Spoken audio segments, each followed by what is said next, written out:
Está no ar o CDcast, o podcast da sua lição bíblica. Esperamos que vocês estejam gostando das lições ministradas até o momento. E hoje teremos mais uma lição importantíssima. Eu sou o professor Gilson Paulo e abordarei a lição de número 13, Livro de Cantares, uma poesia romântica, que faz parte da revista de lições da Palavra de Deus, número 45, da editora Central Gospel. Agradeço aos ouvintes pela honra e paciência em ouvir-me durante esses minutos. Aproveito também para te convidar a seguir @crentedocente no Instagram e Facebook e se inscrever, ativar as notificações no canal Crente Docente. Isso será uma bênção. Para a aula de hoje, nós temos como objetivos diretos 3. Primeiro, conhecer as principais marcas do livro de Cantares. Segundo, saber que o foco do livro é o amor entre um homem e uma mulher, e os temas secundários da obra giram em torno deste tema.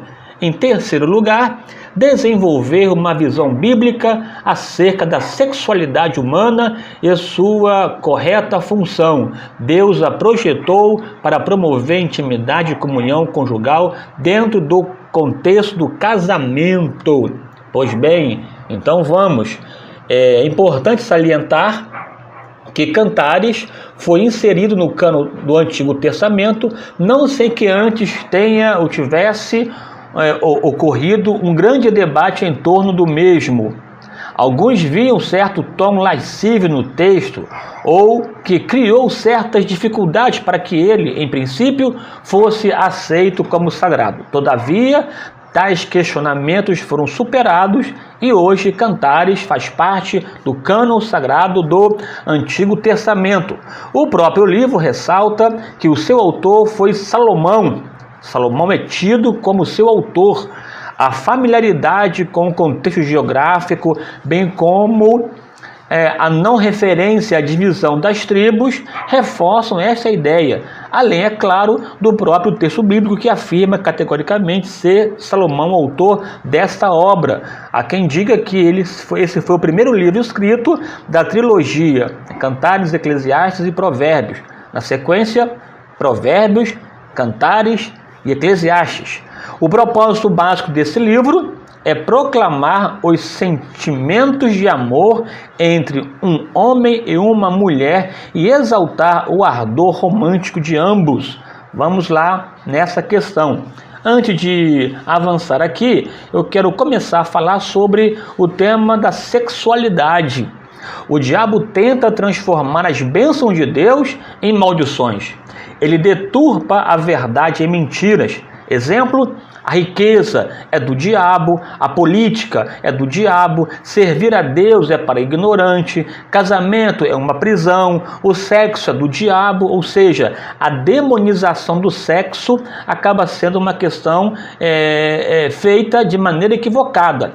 O apetite sexual é fruto do ato criativo de Deus. Isso está escrito no livro do Gênesis, capítulo 1, versículos 27 e 28, onde a ordem bíblica é crescer e multiplicar e encher a terra. Portanto, o sexo é uma bênção do Criador e deve ser praticado sem culpa e sem neuroses. O prazer deve caracterizá-lo. Aliás, quando não há prazer, não é sexo. Sexo é, inclusive, bom para a saúde. Quem o pratica regularmente aumenta o seu rendimento profissional, diminui os riscos de hipertensão, diminui dores por conta da endorfina que é liberada no momento do ato sexual. Ela é a maior analgésico do nosso corpo e isso é efetivado quando se pratica sexo. Além disso, fortalece o sistema imunológico, pois aumenta os níveis de um anticorpo contra infecções, gripes e resfriados, aumenta a autoestima, melhora a pele, a pessoa dorme melhor, é menos estressada, até porque hormônios do estresse, como o cortisol, diminuem a atividade quando a pessoa tem uma vida sexual ativa. O próprio apóstolo Paulo definiu como devida benevolência, ou seja, a atitude que expressa afeto e estima em relação ao outro. Demonstração de bondade e altruísmo. Isso prova que o sexo faz bem ao coração. É importante também que salientar que o homem foi criado com a capacidade de perpetuação da espécie. É sua a responsabilidade de multiplicar e encher a terra. Para tanto, Deus liberou a sua bênção. E Deus os abençoou e lhes disse: frutificai, multiplicai-vos e enchei a terra. Não houve constrangimento por parte de Deus sobre o tema sexo. O próprio verbo conhecer, o verbo yada, tem a ver com descobrir, experimentar, ter intimidade, é usado para o ato sexual e para descrever intimidade com Deus, conforme tem inúmeros textos bíblicos, inclusive Oséias 6:3. Este conhecimento é experimental e intenso.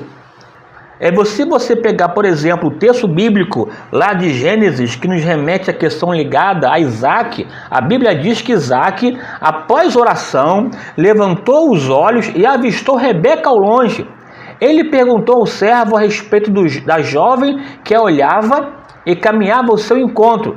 Este é o meu senhor, disse Eliezer. Então, depois de apresentados, a Bíblia diz que Isaac trouxe-a para a sua tenda, ou a tenda da sua mãe Sara, e a tomou a Rebeca, e foi-lhe por mulher e amou-a. Assim, Isaac foi consolado depois da morte da sua mãe. Foi tão prazeroso que inclusive ajudou Isaac a superar a dor da morte da mãe. Que maravilha, que maravilha, Tem mais, sexo não é um aproveitamento do outro, ter vantagem ou usar alguém ao seu bel prazer. Não, é doloroso saber que alguém deitou com uma pessoa sem ao menos saber o seu nome. Isto é pecado e traz maldição para os que praticam neste nível. Sexo envolve espírito, alma e corpo. Quando alguém se deita com a prostituta, Paulo disse que o mesmo se torna uma com ela, como está lá 1 aos Coríntios, capítulo 6, versículo 15 ao 20. E a verdade seja dita, estamos numa era muito complicada, a chamada era da erotização, do libera geral. O próprio Marcuse, um filósofo da escola de Frankfurt, declarou: não se pode limitar a sexualidade apenas aos órgãos sexuais ou genitais, visto que todo o corpo é envolvido pela libido.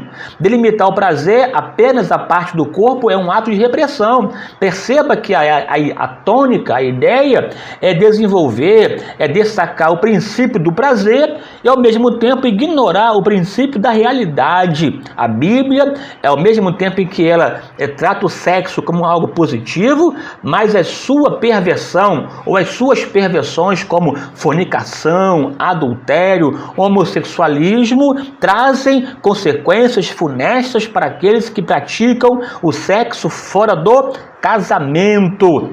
E é isso que veremos a partir de agora. É bem verdade que o casal não pode defraudar, privar um ao outro, pois isso pode ocasionar em tentações diabólicas. A não ser por razões devocionais, conforme Paulo escreveu na sua carta aos Coríntios, capítulo 7, há casais que não pagam a devida benevolência e estão no vermelho com seus cônjuges. E tem vários motivos por isso. Por violência, falta de carinho, falta de higiene, falta de respeito, por humilhação, por falta de romantismo ou por questões de saúde. A falta de apetite sexual pode ser um sintoma, inclusive, de depressão. É importante a pessoa buscar um especialista na área para tratar do problema sexual. O ato sexual deve ser recheado de afetividade, carinho e alegria. Olha só o que o provérbio diz: seja bendito o teu manancial e alegra-te com a tua mulher ou com a mulher da tua mocidade, como serva amorosa e gazela graciosa. Saciem-te os seus seios em todo o tempo e pelo seu amor ser atraído perpetuamente. Provérbios 5, 18 e 20. Além de alertar sobre os perigos da imoralidade, o escritor sagrado estimula a prática saudável. É importante que a sede seja saciada em casa. Maravilha, maravilha. Aqui pensando agora pontualmente no livro de Cantares, eu quero aqui começar essa abordagem dizendo que não se pode colocar uma compreensão sobre ele para além daquilo que ele próprio mesmo estabelece. Cantares não é um cântico relacionado a Cristo e a igreja, ou o povo de Israel com Deus, não. É um cântico de amor no qual Salomão expressa o carinho para a sua amada sunamita e ambos trocam um diálogo harmonioso e poético de extremo carinho e amor. É importante você olhar para esse livro com esse foco, conforme que eu disse a priori, o sexo é bênção quando praticado no seio do casamento. E este livro aqui trabalha essa dinâmica da vida íntima do casal na presença do Deus que os formou para que eles tivessem uma vida fecunda, profícua e abençoada. Quando você abre esse livro, você encontra inúmeras citações nessa linha desse amor, digamos, carnal, não no sentido pejorativo da palavra, mas esse amor natural, esse amor, esse eros presente no casamento, na família, enquanto bênção. Olha só o que ela, a sunamita, diz para ele, para Salomão: tuas carícias são melhores do que o vinho. Tu és ramalhete, ou seja, sacolinha de mirra entre os meus seios. Teu nome é como unguento, é como perfume aromático. Cacho de Chipre nas vinhas de Engedi és tu, meu amado. Nosso leito é verdejante, é viçoso, como macieira entre as árvores da floresta, jovens és tu. Ela diz ainda: assento debaixo da sua sombra, seu fruto é doce ao meu paladar. Ele pastoreia entre os lírios, como está no capítulo 2, versículo 16, e aqui sunamita, esse ambiente bucólico, declara dessa forma para ele, e diz mais, que a fragrância do meu jardim o atraia para saborear de meus deliciosos frutos.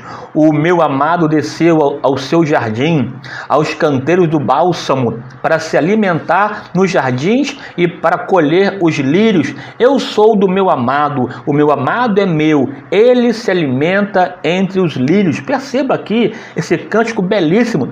Agora, ele, para ela, diz o seguinte, Salomão se reportando a sunamita: tu és lírio entre os espinhos, olhos como os de pomba tu tens, cabelos como rebanhos de macabra. Claro, aqui a linguagem é uma linguagem bucólica campestre, onde ele seleciona o que era mais belo no seu contexto e aplica essa beleza à beleza da sua amada. Diz assim: dentes como rebanho de ovelhas tens tu, lábios como fios de púrpura, vermelhos, bonitos, atraentes. Há leite e mel debaixo da tua língua. Um poço de águas vivas descem do Líbano. Uma referência à beleza e à vida que desceu do Líbano, ele aplica a sunamita. Também diz: tu és um jardim fechado. Descreve as partes todas do seu corpo, como está lá no capítulo 7, do mesmo livro. Ainda afirma assim: as suas carícias mais agradáveis que o vinho são. Diga ao meu amado que estou enferma de amor. Que cântico maravilhoso, que cântico bonito, E interessante que o livro lhe carrega uma gama enorme de metáforas que nós temos dificuldade de compreender por conta da distância. Outras, porém, saltam-nos a compreensão pela proximidade que tem com o dia de hoje. Olha só, por exemplo, a admiração dos pés. O texto bíblico diz: são formosos os teus pés. Perceba esse olhar carinhoso, atencioso, detalhado para todas as partes do corpo da sua amada. Também diz respeito das coxas, como joias trabalhadas por artistas. Suas curvas são curvas de suas coxas, que é a ideia de que como joias trabalhadas por artistas. E sobre o umbigo, ele afirma: taça redonda que não falta bebida. E sobre o ventre, ele também afirma: monte de trigo cerrado de lírios, O homem estava, de fato, faminto por ela, desejoso de praticar o amor que vem de Deus.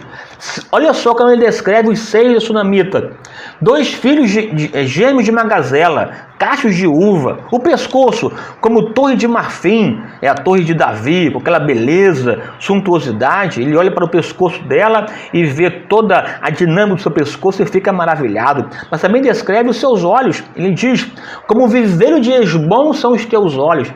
Perceba aqui, havia as piscinas de Hesbom, com água tão pura, tão limpa, que refletiam os céus. Ele compara os olhos dela com essa água, com a piscina de Hesbom. E o nariz, ele afirma, torre de Líbano que olha para o Damasco, que torre que protege, que marca a belezura, marca a altivez, marca esse passo aí de uma princesa, de uma modelo que desfila. E a cabeça dela, ele descreve, é como Monte Carmelo, uma coroa de rainha. E o cabelo, como púrpura, pelos negros de cabra que desciam pelas colinas de Gileade. Resultado, estou preso às tuas tranças. Olha só que coisa linda que Salomão aqui manifesta nesse contexto. E tem mais ainda, amor em delícias, donzela deleitável, filha delicada, de delicadeza, a estrutura da palmeira, porte elegante, enquanto frutífera cresce tâmaras, ao mesmo tempo altiva e delicada. Dizia eu, subirei a palmeira, pegarei os seus ramos, descontrole total. Respiração como maçãs, lábios de respiração sedutoras, paladar como vinho, beijos encantadores que escoam suave. Nós, na verdade, precisamos, na vida conjugal, aprender a relevância, a importância, a grandeza deste livro. Que você possa, enquanto marido, enquanto esposa, encontrar a beleza contida no seu cônjuge e a partir daí viver a bênção de Deus na sua plenitude. Não permita com que o adversário roube de você essa bênção, essa alegria que Deus deu ao casal, que é a bênção da vida sexual ativa, saudável e, sobretudo, para a glória de Deus. Que o teu leito seja um leito sem mácula, abençoado em nome do Senhor Jesus. Todos digam amém.